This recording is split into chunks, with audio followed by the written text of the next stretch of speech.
Well, I'm looking forward to whatever this ends up being today, and I'm glad that you've got some Disney princess vibes happening in the background. Yeah. Oh, I wonder, Disney princess. Which one? Or as a whole archetype? Ju- I've, I feel like just as a whole, I'm more referencing all of the gifts that I see with uh, like a Snow White or Cinderella character with like bunnies and birds and forest creatures all surrounding them. Yeah, yeah. It's such a beautiful vision. Definitely feels like it. Definitely. I was actually talking with my partner recently how I really want to rewatch Hercules by Disney. Mm, And I think somebody mentioned recently, it was an astrologer who said, like, watch that movie. It's such a mirror to reality. It's really talking about everything that's happening right now. And, in general. interesting. I've never seen that movie before. Yeah, it used to be one of my favorites when I was a kid. So I'm really Okay. excited to rewatch it, but from that perspective. Yeah, I will definitely watch it from that perspective. I'm also always interested in movies that people grew up on because there's something in our childhood that whatever data we kind of soak up as a sponge ends up playing itself out in various magnitudes later on, and so it's always interesting to see what type of content people were raised on. I look at my nieces now, and they're just totally into all kinds of interesting iPad creatures, and it's just a different world than when I grew up. Yeah, absolutely. It's such a big difference, and it hasn't been that many years, just like the context, the content that we're growing up with. So I'm really curious to see what it's going to be like for the next generations to come also. And almost kind of scary at times, but that's also kind of, Yeah, I think it's a double-edged sword. I mean, content in general always is, but with the advent of AI and the way that it's those tools are just becoming so much infinitely better every single day.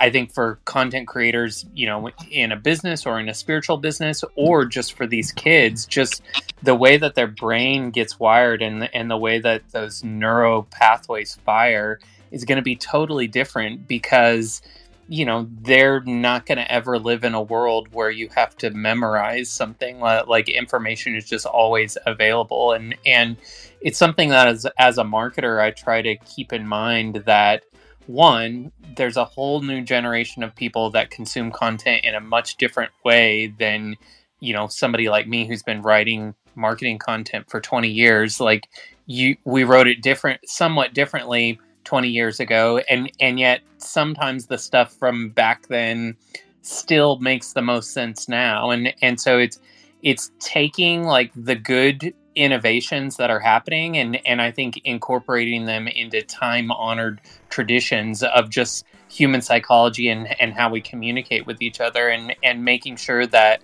that humanness doesn't get lost in all of the technological buzz. yeah, absolutely. I was on a space yesterday and it was about copywriting, and I mentioned the book Scientific Advertising, which I think has been around for quite a while. Oh yeah. And he said that, well, it's really the Bible because so much of the same things have been derived and recycled over time, and you kind of need to go back to the source as much as possible. And even though it was written 100 years ago, it probably is still the most relevant or the most effective book in that sense. I haven't read it myself, so I wouldn't be able to comment. Yeah, I read it many years ago, and I see it advertised all the time.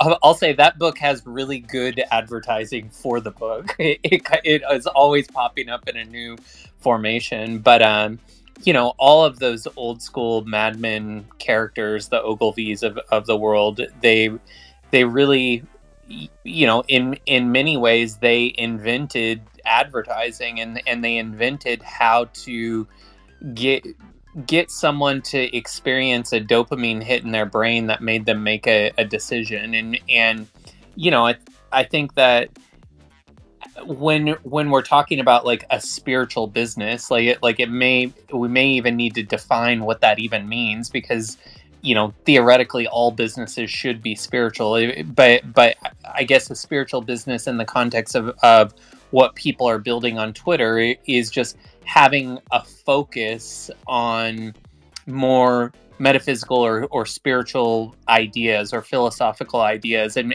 having that at the front of the business, instead of a lot of businesses that are just what we might consider a regular Main Street business. They may be a very spiritual business, but they keep it in the back of the business. I mean, how would you describe a spiritual business, Nick, or like, what does that even mean to you? Yeah, absolutely. I think it's a wonderful place to start and just define the foundations. Yeah, absolutely. I think on the surface we can say, and that's why I even put spiritual content business, to sort of emphasize that, it's the business that's built around spiritual content, or there's a lot of spiritual content used as part of the business. And this is in the context of Twitter or social media or a content business. And, there's no such thing really as a content business. I feel, ultimately content just serves as kind of a source of traffic or audience. And then, ultimately the business makes revenue in other ways, be that even through courses or ebooks, or, services. But yeah, that's kind of the foundation. So there's the spiritual content business.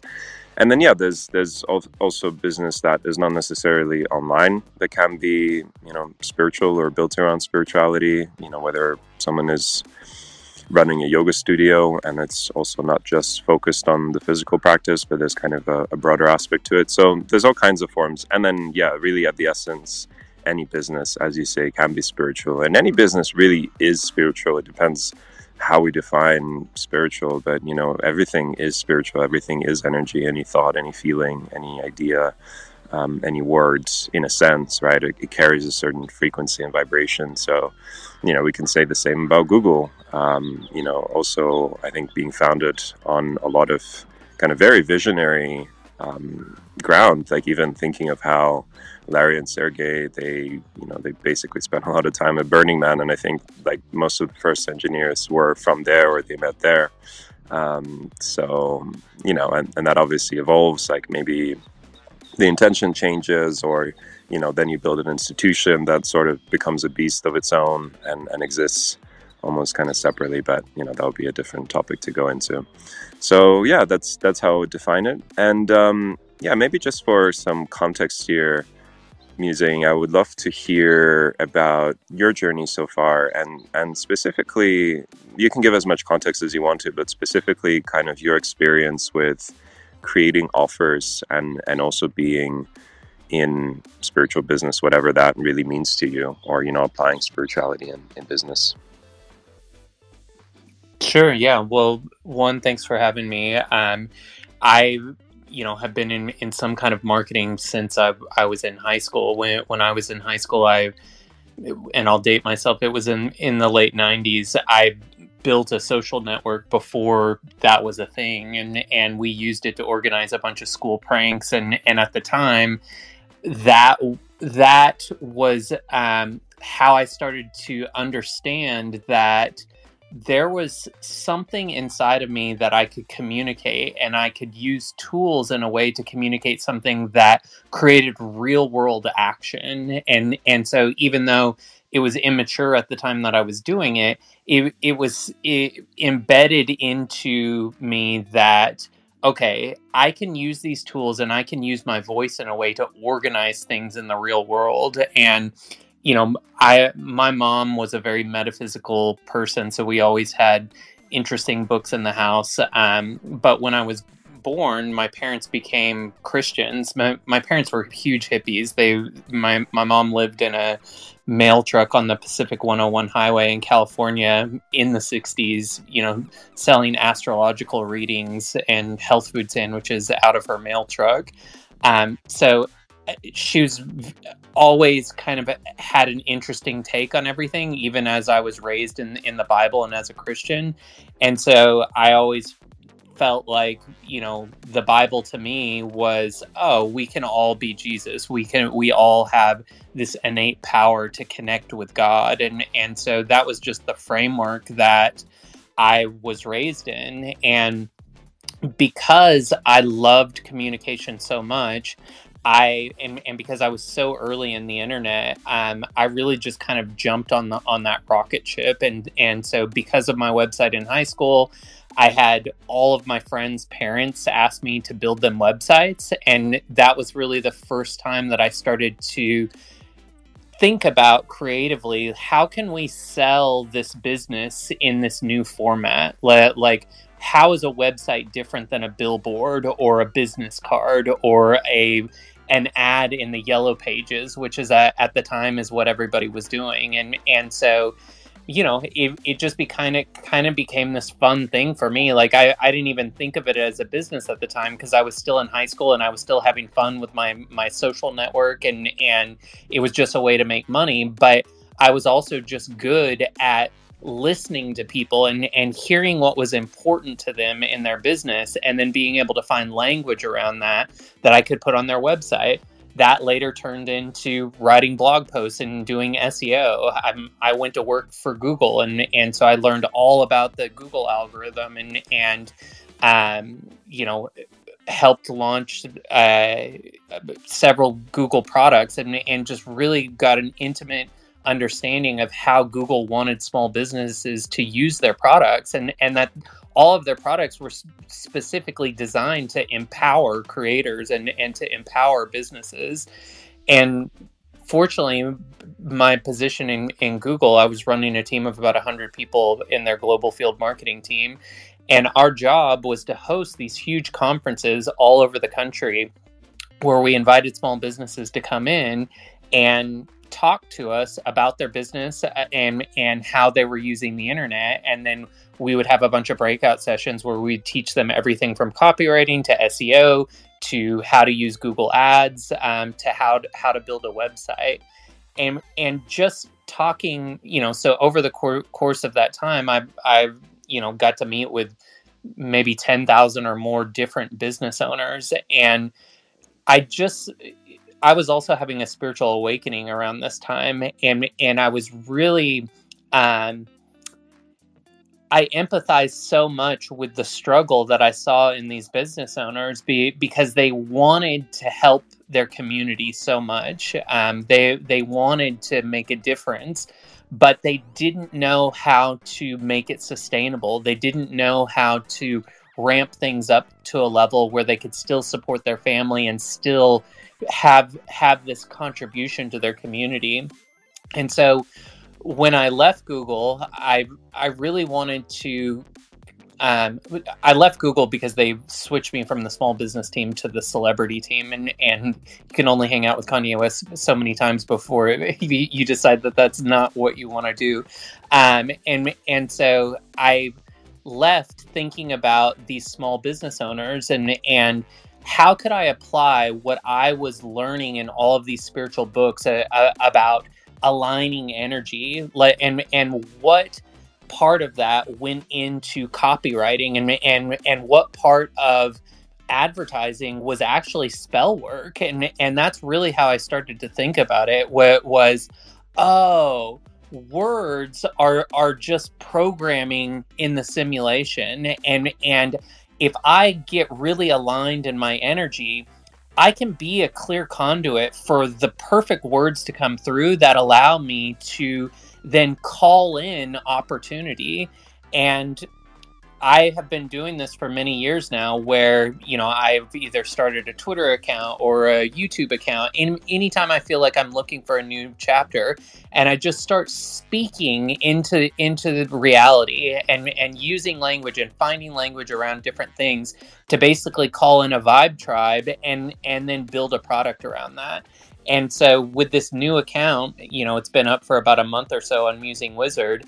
I'm really interested in understanding what's working in the spiritual business world and what's not working, because I have a lot of experience in business outside of quote unquote spirituality. I'm a consultant in Web3 right now and work in venture capital and have a lot of experience growing businesses that we invest in my IRL job.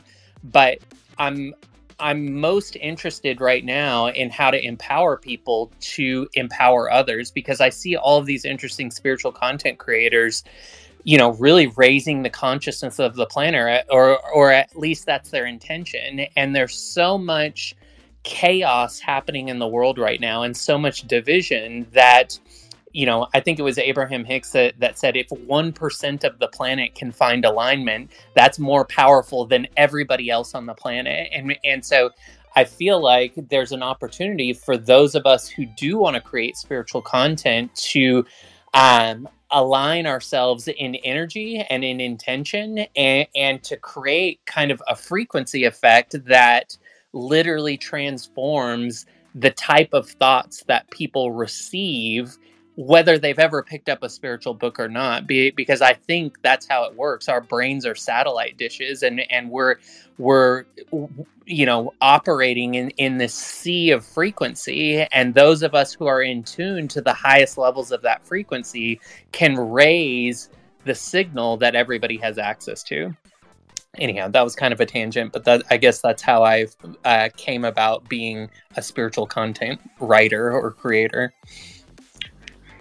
Beautiful. I really enjoyed hearing every word that you shared, and there's so many moments that I felt such a deep resonance inside of me, and especially when you mention like realizing the words are spells, and it's really true. I almost feel like, as you say, it's kind of being a conduit and hearing those words that are coming through, because even if I come up with like the smartest words and put them, if there's no energy behind them, if there's no intention, if there's no essence, it won't resonate quite as much on a deeper level.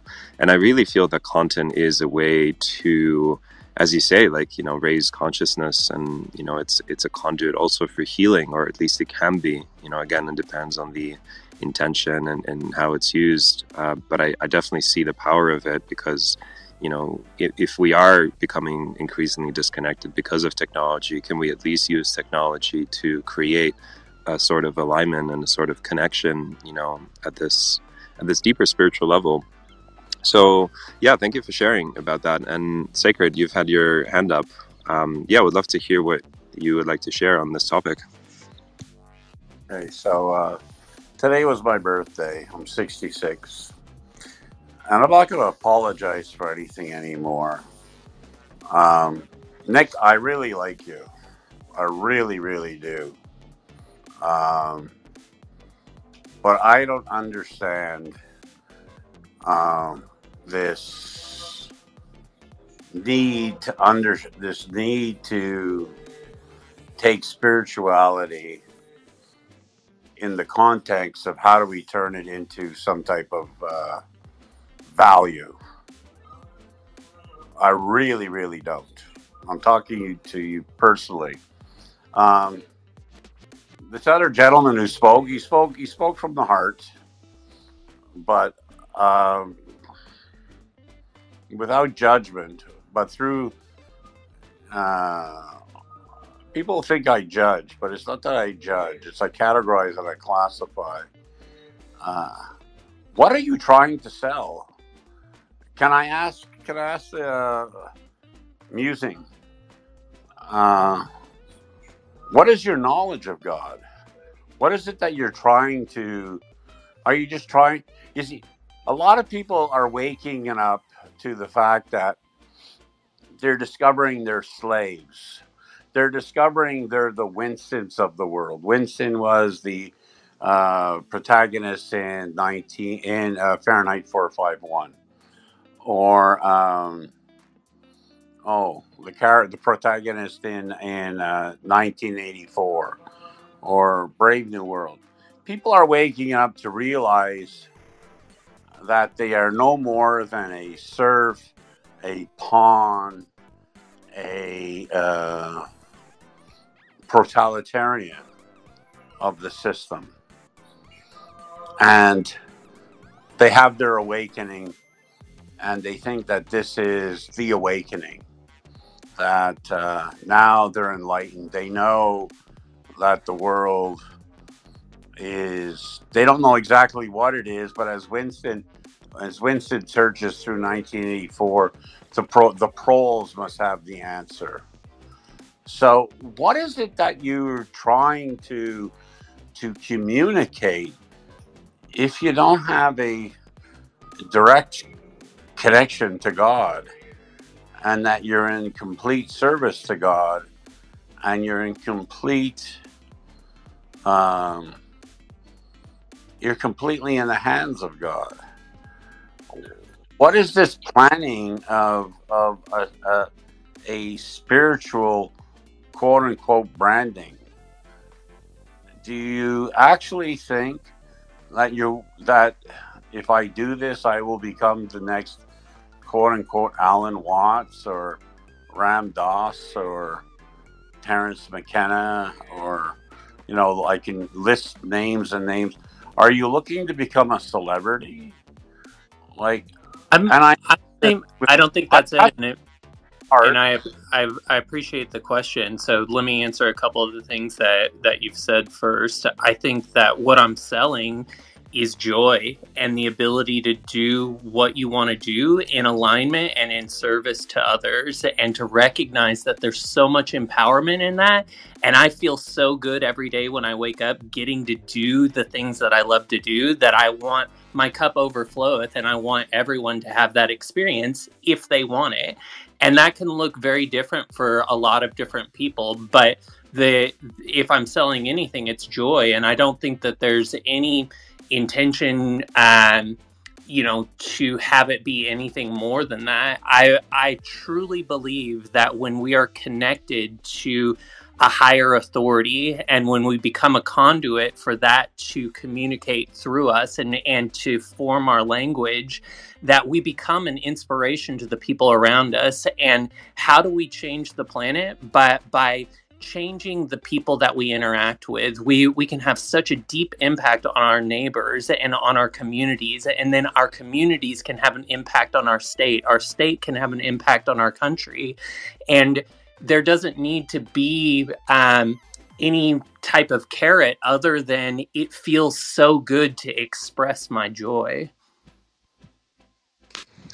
Yeah, and I would just add to that, Sacred. So I feel that, ultimately, and what I'm hearing is a judgment around business, or maybe the idea that business and spirituality is incompatible. And I'm grateful that you bring this perspective here, so we can collectively find the truth. And to me, I feel that money, business, they just are. They're not good or bad.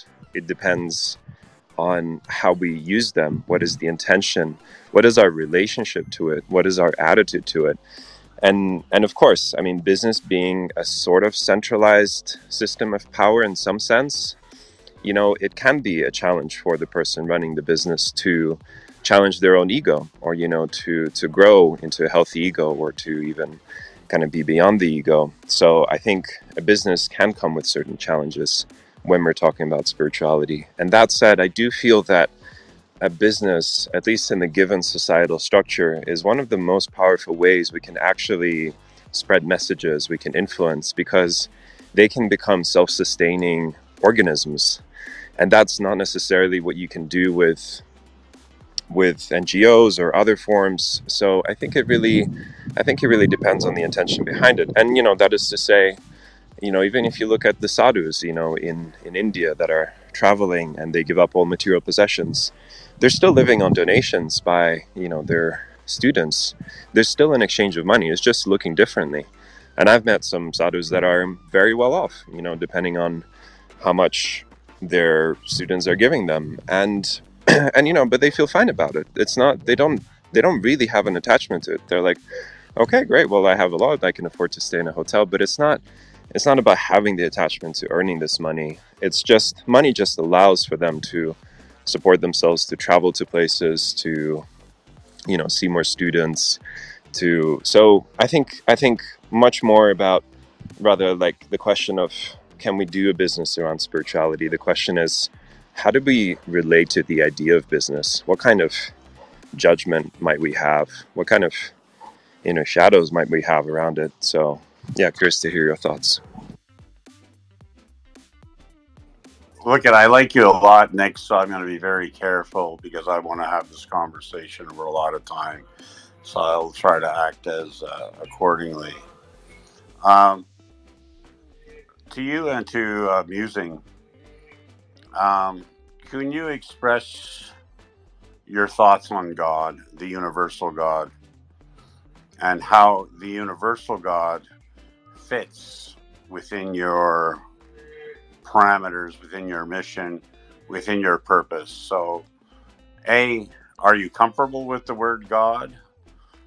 B, what is your relationship to God, et cetera, et cetera. So if I gave you 1 minute to speak, for you to speak about what God is, your relationship with God, within an elevator, within a marketing spiel, sell me on God in 1 minute, both Musing and Nick.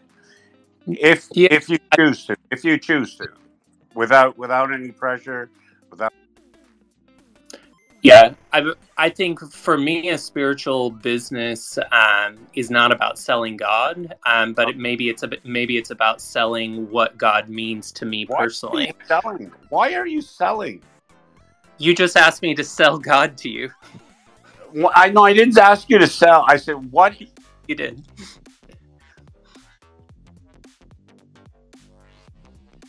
All right. So for me, God is love, and love is how I express myself to the people around me and to the people that I work with and to my family. And so the opportunity and me connecting in with God is to find ways that I can be in love, not only with people but with actions, with the world around me, to not be so mired in past or future, but to get as present as possible, because in the present moment I can see everything anew and really take in the beauty of it, and in that presence, which to me, God is presence, God is love. And so the more that I can bask in that, the more I become that clear container for holding that pure energy and emanating it into each of the actions that I take in my day-to-day. Beautiful. Yeah, I really resonate, and I almost feel like it's not really about expressing the thoughts about God. It's not, kind of staying on the intellectual or rational level. Like, it is felt. It's more through the experience, and we can feel that. If we listen carefully to how people are speaking, or if I'm aware of how I'm speaking and kind of noticing where it's coming from, I think, it's as simple as, for me, it's like the sense of love that is coming through us. It's the sense of deeper awareness, and that is, and to me, in a way, and some people might disagree, but to me, everything is sacred, and everything, if it was created by God, or everything is universe, then by definition, everything is part of this divine creation.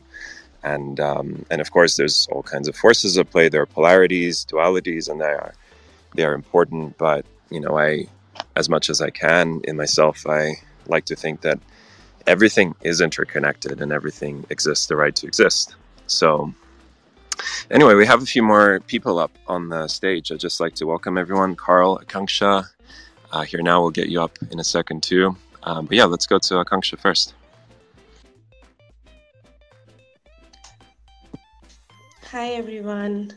So I just joined the conversation, and I heard someone asking about what you think about God and about God basically. So I would like to add that I don't necessarily believe in God. Like, I actually believe in the concept of Aham Brahmasmi. So, which basically means that I am the universe.